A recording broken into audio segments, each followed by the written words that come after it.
So at the making of this video, the Minnesota Timberwolves haven't had the greatest start. As at the making of this video, they are 2 games below 500 with an 18-20 record. But even though they lost more games than they lost, it actually hasn't been absolutely terrible for the Wolves, as at the current moment they have the 9th seed, which means if the season were to end today, they would be in the play-in tournament, which would give them a legit chance to make the playoffs. So that has led me to make this video where I will be discussing whether or not I think the Minnesota Timberwolves will make the playoffs, and basically I'll just be talking about how they've been playing this season.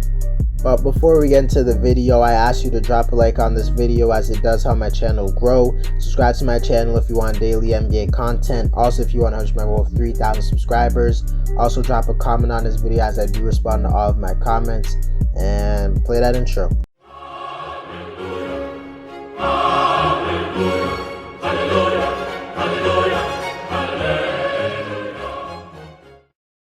Talk about the positives with the Timberwolves. Their biggest positive has to be from what we've seen on the defensive side of the floor. Because coming into the season, nearly everyone was concerned about the Wolves' defense, and most people thought they'd be one of the worst defenses in the league.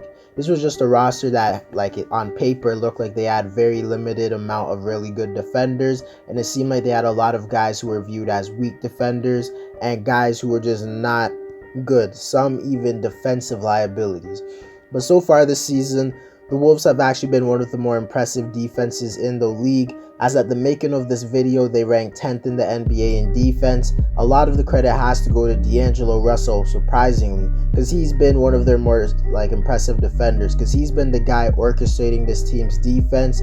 The way they play defense is kind of unique, and D'Angelo Russell has definitely been in the middle of all of it. He definitely deserves a lot of credit, because before, he was viewed as a guy who was a legit defensive liability, and now he's actually one of the better defenders on this team. And when you combine that with a bunch of the other solid defenders they have on this team, like Jared Vanderbilt, who is actually one of the best defenders in the league. He's very underrated, one of the most underrated players in the league, a perfect role player. They also have Jaden McDaniels, who's a very versatile defender who can guard the perimeter. They also have Naz Reid, who's a very good defensive center.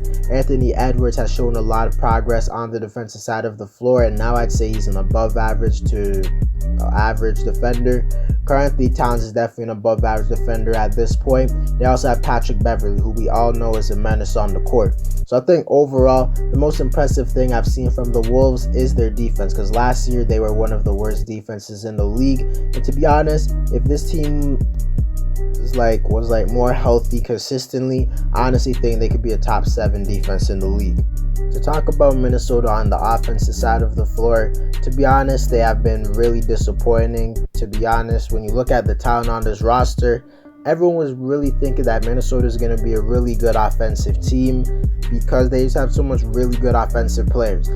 When coming to the season, when people were discussing Minnesota, people were saying if Minnesota is going to be good, it's going to be because their offense was really good and their defense wasn't that amazing. But so far this season, it's been the opposite, as their offense has been really bad and their defense has been really good. But when you look at the roster, the talent, they have a lot of good offensive players, and them ranking at the number 20 spot is definitely underachieving. They literally have Karl-Anthony Towns, who's the best shooting big man in NBA history. At worst, the second best shooting big man in NBA history. He's the perfect floor spacer in the league, because having a center who's one of the best shooters in the league definitely frees up your offense with spacing and stuff. He's also a guy who's playing at an elite level, averaging 24 points, 9 rebounds, shooting 50% from the field and 42% from 3.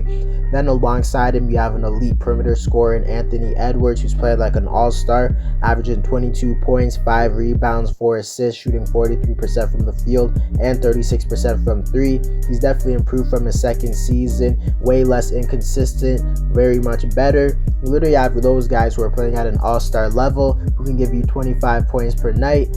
Those guys draw a lot of attention from the defense, as Towns draws a lot of attention with his shooting and his posting up, and Edwards draws a lot of attention with his ability to attack the rim. And then you have solid offensive players surrounding them, like D'Angelo Russell, who has kind of been disappointed this season, I won't lie. as he's averaging 18 points on an inefficient 38% from the field. He's also really not shooting that well from 3. He's also not playmaking as good as he has in prior years. I'm not going to get on his head too much since he has improved a lot on defense and he's really valuable to this team. But I'm not going to lie, him being like Minnesota being disappointed on offense definitely has a huge part to do with him. Also, Malik Beasley is a guy who I thought would really step up this season, but he's just been on an absolute cold streak as he's been averaging 12 points, shooting 37% from the field. He's definitely been the most disappointing player, in my opinion, on this team because I thought he was a guy who could average somewhere around 18 to 20 points like he has in the past on good efficiency while being a really good shooter. Simply hasn't been that. And then outside of their main offensive players, I'm not going to lie, the offensive talent is kind of weak. But if D'Angelo Russell and Malik Beasley were playing as good as they have shown in the past, this team would definitely at least be an average offense in the league. I'm not going to lie, the biggest positive I see with this team and the reason I don't think they're as bad on offense as the numbers show is because they've dealt with a lot of injuries, to be honest, as D'Angelo Russell has missed a lot of games, so has other players. But the thing that makes this team different is the fact that they have 4 guys on the roster who can go off for 20 points on any given night, which is definitely a huge advantage that most other teams don't have in a playoff series. All of Towns, Edwards, Malik Beasley, and Russell can all have a good series averaging over 20 points. And I think that's a pretty hard team to beat unless it's like the Warriors or Jazz or Phoenix Suns. That's definitely an advantage they have.